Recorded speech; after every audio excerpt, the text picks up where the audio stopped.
만두는 최근에 회의를 하다가 아리한테 혼이 났습니다. 팀장님, 네, 왜 이렇게 집중 안 하고 딴 생각해요? 집에 가고 싶어요.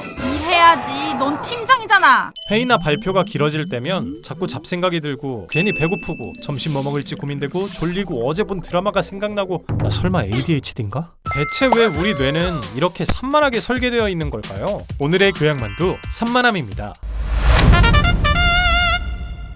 만약 우리가 10만 년 전 원시 시대에 살았던 고대 인류라 가정해봅시다. 동료들과 매머드 사냥을 나왔는데 멀리서 무슨 소리가 들리는 것 같아요. 이거 사자 울음소리 아니야? 헐, 사자 맞는 것 같은데? 그때 매머드 잡는데 집중하던 동료가 막 뭐라고 해요. 야, 집중하라고 뭐해? 버스 타냐? 야야, 잘 들어봐. 사자 소리남. 헐, 진짜네? 일단 매머드 첩보 상황 좀 보자. 만약 동료들이랑 똑같이 매머드 쫓는 데에만 몰두했다면 다 같이 사자밥이 될 수도 있었겠죠. 이런 식으로 과거엔 주변의 각종 변화나 자극에 민감하게 반응하고 유연하게 대처해야만 살아남을 수 있었습니다. 이건 ADHD 성향의 유전자가 왜 멸종하지 않았는지에 대한 답이 될 수도 있다는데요. 비록 지금의 ADHD 피플들은 한 가지에 집중을 못하고 정신이 산만하다며 엄청 까이지만 고대엔 이런 특성이 오히려 생존에 더 유리하게 작용했을 거라는 가설이죠. 그러나 더 이상 사자나 매머드를 걱정할 필요 없는 현대 사회가 왔음에도 우리 뇌는 여전히 10만 년 전 버전에서 업데이트가 안 됐죠? 실제로 2010년 2250명을 대상으로 진행한 한 연구에 따르면 사람들이 깨어있는 시간의 무려 47%를 딴 생각을 한다고 하는데요. 그래서 회사 업무 중에도 배고파, 점심 뭐 먹지? 집에 가고 싶어요. 학교 수업 중에도 빨리 집에 가서 넷플릭스 봐야지? 쟤들은 왜 이렇게 시끄러워? 이런 생각들이 자꾸 튀어나오는 겁니다. 성인 남성을 기준으로 1분당 평균 6.5번의 생각 전환이 일어난다는 연구도 있는데요. 여러분, 근데 지금 딴 생각했죠?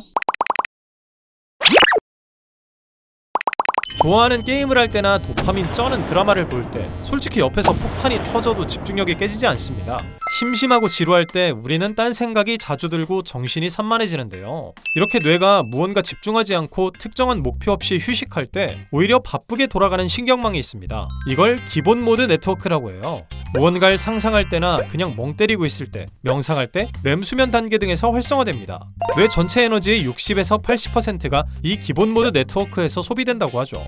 그렇다면 이때 뇌 속에서 어떤 일이 벌어지냐? 첫 번째, 하루 종일 쌓인 정보와 기억들을 정리하고 분류합니다. 두 번째, 미래에 벌어질 일을 시뮬레이션합니다. 세 번째, 나는 어떤 사람인지, 내 인생의 목표는 뭔지 자아를 성찰합니다. 이 기본 모드 네트워크가 뒤에서 몰래 열심히 일한 결과 되게 뜬금없는 타이밍에 갑자기 기발한 아이디어가 떠오르기도 하는데요.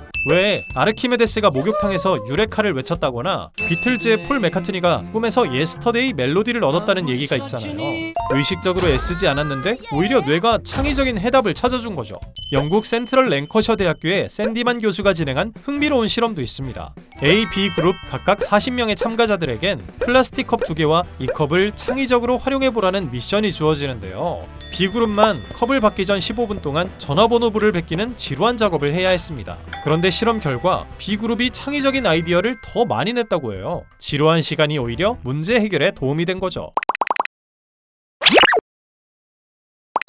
여러분, 화장실 갈 때 스마트폰 안 가져가면 불안하시죠? 아무래도 문 고장나서 갇히면 그대로 고독사. 통계에 따르면 현대인의 75%가 화장실에 스마트폰을 가져간다고 하는데요. 실제로 저는 엘리베이터를 타고 이동하는 아주 짧은 시간에도 스마트폰을 들여다보고 있는 것 같아요. 단 1에서 2분의 심심함도 견디지 못하게 돼버린 거죠.